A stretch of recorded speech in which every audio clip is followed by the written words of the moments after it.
दोस्तों, यह जो शनिवार है सावन महीने में पड़ने वाला सबसे बड़ा शनिवार है, क्योंकि यह सावन महीने के दिनों में पड़ रहा है, जिसका बहुत ही बड़ा और विशेष महत्व होता है।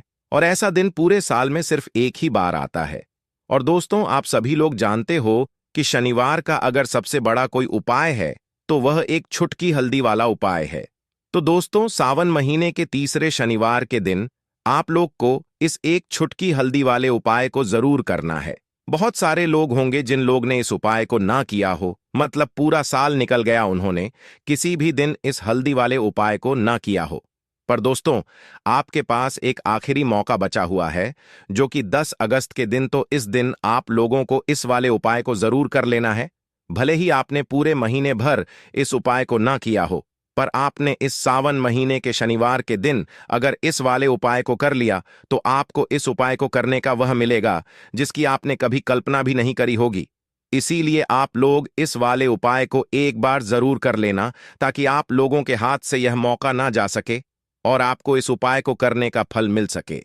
दोस्तों, यह उपाय पंडित जी ने अपनी अभी की ही शिवा महापुराण की कथा में बताया है, जिस उपाय को आज हम आपको बहुत अच्छे से समझाने वाले इस वीडियो को देखने के बाद इस उपाय को समझने के लिए आपको कोई और वीडियो को देखने की जरूरत नहीं पड़ेगी। तो चलिए दोस्तों, उपाय को शुरू करते हैं। देखिए, यह इस सावन महीने के शनिवार के दिन यह इतना खास होता है, इतना महत्वपूर्ण होता है। देखा है, कभी कभी बड़े बड़े पूजा पाठ अनुष्ठान से जो मनोकामना पूर्ण नहीं होते, वह सावन महीने के दिन एक छोटे से उपाय करने से ही आपकी मनोकामना पूर्ण हो जाती है।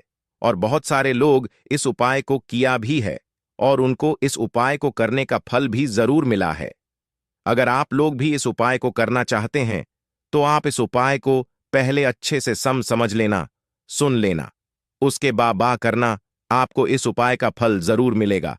और इस उपाय को कर लेने से आपके घर में चाहे किसी भी तरह की दुख और समस्या क्यों ना चल रही हो, आपको उसका कारण भी नहीं पता है कि दोस्तों यह समस्या किस कारण से चल रही है। उसका कुछ भी कारण हो सकता है, जैसे दोष हो सकता है या किसी भी तरह का मंगल दोष भी हो सकता है। तो इस दिन आप लोगों को यह वाला उपाय कर लेना है। यह एक ऐसा उपाय है जिस उपाय को अगर किसी विशेष दिन पर किया जाए तो दोस्तों उस विशेष दिन का जो है वह तो हमें मिलता ही मिलता है, पर हमने उस दिन पर इस उपाय को किया है तो हमें उससे भी बड़ा फल मिलता है, और फल बहुत जल्दी मिलता है, क्योंकि आप इस उपाय को बहुत ही बड़े और विशेष दिन पर कर रहे हो। तो चलिए अब के बारे में बात करते हैं। लेकिन उससे पहले आप लोगों को यह जानना आवश्यक है कि आखिर यह उपाय किस समय करना है, किसको करना है और कैसे करना है। तो चलिए हम आगे आपको वीडियो में एक करके बता देते हैं। लेकिन उससे पहले अगर आप लोग हमारे चैनल पर नए हैं तो सब्सक्राइब कर लेना और इस वीडियो को लाइक करके कमेंट बॉक्स में ओम नमः शिवाय जरूर लिख देना। तो दोस्तों, इस हल्दी वाले उपाय को हमें इस सावन महीने के तीसरे शनिवार दिन कैसे करना है, किसको करना है, किस समय करना है और कहां पर करना है, यह सारे सवालों के जवाब आपको इस वीडियो में मिल जाएंगे। और जो यह वीडियो देखेगा दोस्तों, उसको एक छुटकी हल्दी वाला उपाय जरूर करना चाहिए, क्योंकि इस दिन हल्दी का भी बहुत ही बड़ा और विशेष महत्व होता है। और जब बात आ जाए हल्दी के उपाय की, तो यह सोने पर सुहागा वाली बात हो जाती है और यह एक बहुत ही बड़ा उपाय हो जाता है इस सावन शनिवार का। तो अब दोस्तों, इस छुटकी हल्दी वाले उपाय को आखिर करना किसको है, सबसे पहले हम लोग वह बात जान लेते हैं। तो देखो, घर की जो बड़ी माताएं बहनें होती हैं, उन माताओं बहनों में से कोई भी एक बड़ी माता बहन इस वाले उपाय को कर सकती है। और दोस्तों, अगर आप चाहें तो अपने घर में से सभी सदस्यों को भी इस उपाय को करवा सकते हैं। अगर किसी व्यक्ति की खुद की कोई मनोकामना है, खुद की कोई दुख और परेशानी है जो कि वह अपने लिए ही करना चाहता है, इस वाले उपाय को तो वह खुद अपने लिए भी सकता है।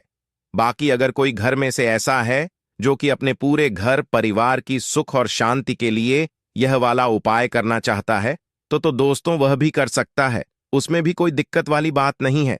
कहने का मतलब यह है कि इस उपाय को हर एक सदस्य भी कर सकता है और पूरे घर परिवार के सदस्य के लिए घर की बड़ी माताओं बहनों में से कोई एक माता बहन भी कर सकती है।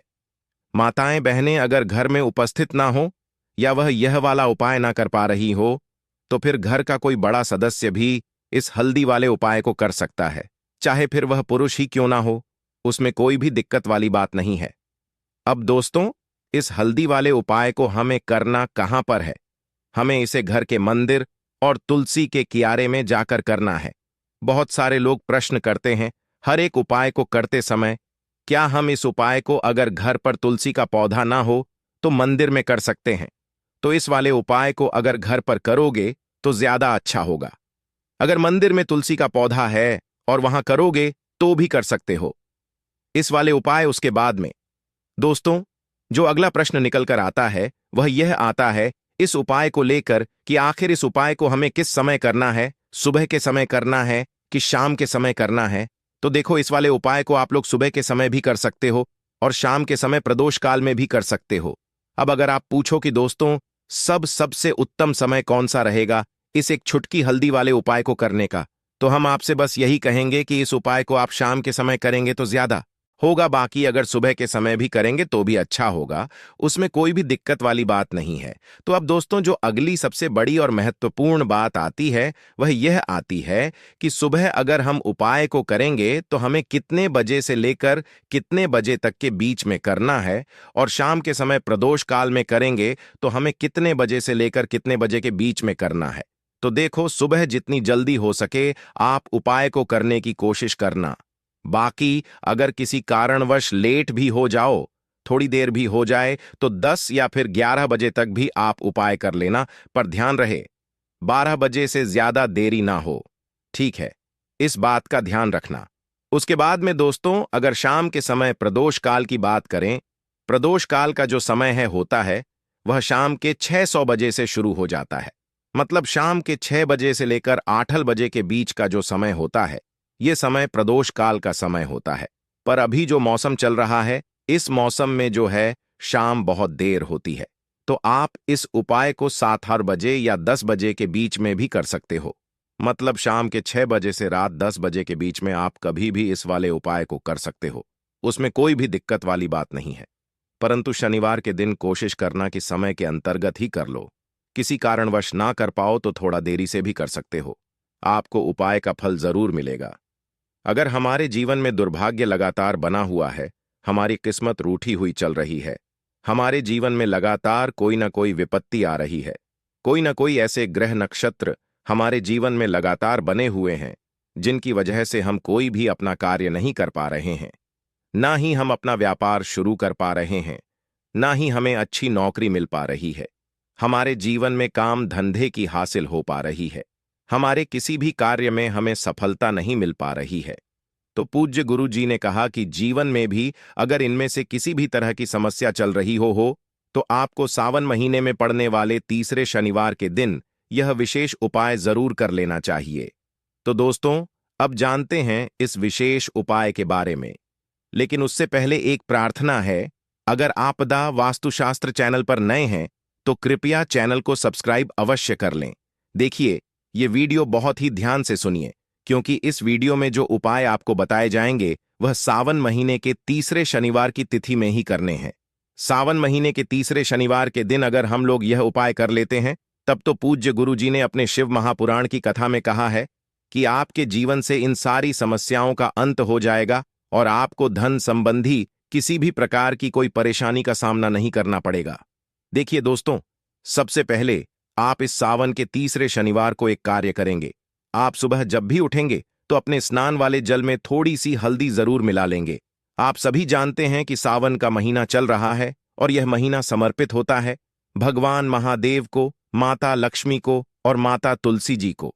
इसलिए अगर आप हल्दी वाले जल से स्नान करते हैं तो पूज्य गुरु जी ने कहा है कि इससे आपका दुर्भाग्य समाप्त होता है, आपकी रूठी हुई किस्मत जागती है और आपके सौभाग्य में वृद्धि होती है और आपका गुरु ग्रह मजबूत होता है।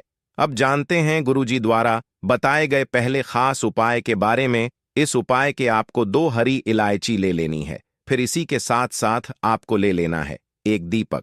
दीपक आप मिट्टी का भी ले सकते हैं, और आप अपने घर पर अगर आटा मड़कन है तो उसका भी दीपक आप तैयार कर सकते हैं। इस दीपक में आपको घी का इस्तेमाल करना है और साथ ही साथ लंबी रुई की बत्ती का उपाय करना है। देखिए, इस उपाय को बहुत ही ध्यान से समझिए, क्योंकि यह उपाय महादेव को भी बहुत प्रिय और माता लक्ष्मी को भी बहुत प्रिय है।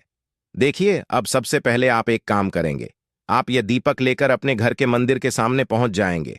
आपके घर के मंदिर में माता लक्ष्मी की अगर कोई फोटो है, कोई प्रतिमा है, या फिर आपकी कुलदेवी की कोई फोटो है, कोई प्रतिमा है, या फिर माता रानी के किसी भी स्वरूप की कोई फोटो है, तो उनके सामने आपको यह उपाय करना है। आधा उपाय आप अपने घर के मंदिर में करेंगे और आधा शिवालय में जाकर करेंगे, इसलिए आपको उपाय बहुत ही ध्यान से समझना है। देखिए, अब माता रानी के सामने सबसे पहले आप थोड़े से चावल डाल दीजिए और उन्हीं चावलों के ऊपर यह दीपक रख दीजिए। इस दीपक को रखने के बाद इसमें थोड़ी सी आप पीसी हुई हल्दी डाल दीजिए। थोड़ी सी शुद्ध पीसी हुई हल्दी इस दीपक में डाल दीजिए। उसके बाद आप यह दीपक प्रज्वलित कर दीजिए और वहीं दीपक के सामने बैठकर, यानी माता रानी के सामने में बैठकर, आप कम से कम 11 बार या 21 बार या 21 बार या 10 बार, जितना भी आपके पास टाइम हो, बार आप ओम महालक्ष्मी नमः इस मंत्र का स्मरण कर लीजिए। मंत्र का स्मरण करने के बाद आपके पास जो 2 हरी इलायची है, उनमें से एक हरी इलायची आपको इसी दीपक में डाल लेनी है और माता लक्ष्मी से प्रार्थना कर लेनी है कि मेरे जीवन में जो धन धान्य की कमी चल रही है, मेरे जीवन में जो सौभाग्य में वृद्ध नहीं हो पा रहे हैं, दुर्भाग्य लगाता बना हुआ है, तो आपके जीवन में धन से संबंधित जो समस्या चल रही है, उसको दूर करने के लिए माता रानी से कर लेनी है। फिर इसके बाद आपको यह दूसरी हरी इलायची और थोड़ा सा शहद लेकर पहुंच जाना है शिवालय। देखिए, यह उपाय आप शाम के समय में ही करेंगे। शिवालय पहुंचने के बाद इस दूसरी हरी इलायची को आप शहद में डुबो लेंगे।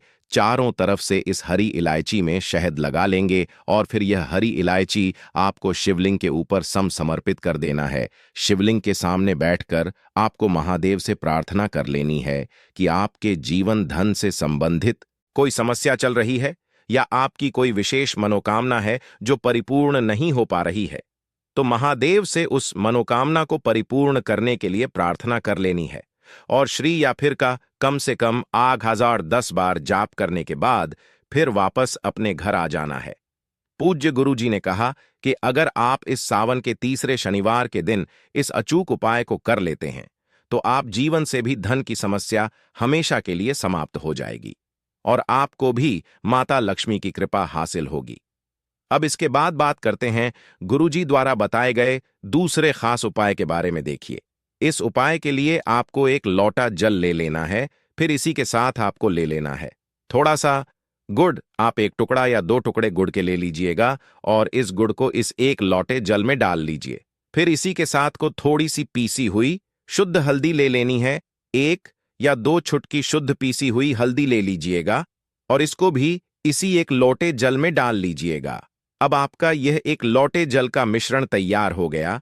इस एक लोटे जल को लेकर आप पहुंच जाएंगे अपने घर पर जो माता तुलसी का पौधा है उसके सामने। अगर आप अपने घर की छत पर माता तुलसी का पौधा रखे हुए हैं तो वहां पहुंच जाएगा और यह एक लोटा जल माता तुलसी जी के पौधे में आपको समर्पित करते हैं और ओम नमो भगवते वासुदेवा या फिर ओम महालक्ष्मी नमः, इन दोनों में से किसी भी एक मंत्र का लगातार स्मरण करते जाए।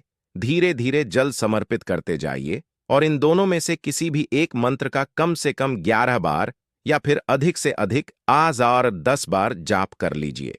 फिर वहीं तुलसी जी के पौधे के सामने बैठकर आपके जीवन में जो धन धान्य से संबंधित समस्या चल रही है या फिर आपके घर में बहुत ज्यादा होता है, शांति नहीं है, आपके जीवन में दुर्भाग्य आपके जीवन में है, आपकी किस्मत आपसे रूठी हुई है, तो इन सभी समस्याओं के लिए माता तुलसी से और भगवान नारायण से और महादेव से प्रार्थना कर लेनी है और फिर उसके बाद वापस आ जाना है। पूज्य गुरुजी ने कहा कि सावन मास में तुलसी जी के पौधे का बहुत ही विशेष महत्व होता है, इसलिए अगर हम इस महीने में तुलसी जी के सामने कुछ विशेष करते हैं, उनकी पूजा करते हैं, उनकी आराधना करते हैं, तो इससे माता तुलसी हम हमारे जीवन में धन धान्य के भंडार भर देती है। हल्दी समर्पित करने से माता तुलसी हमसे अति शीघ्र प्रसन्न होती है।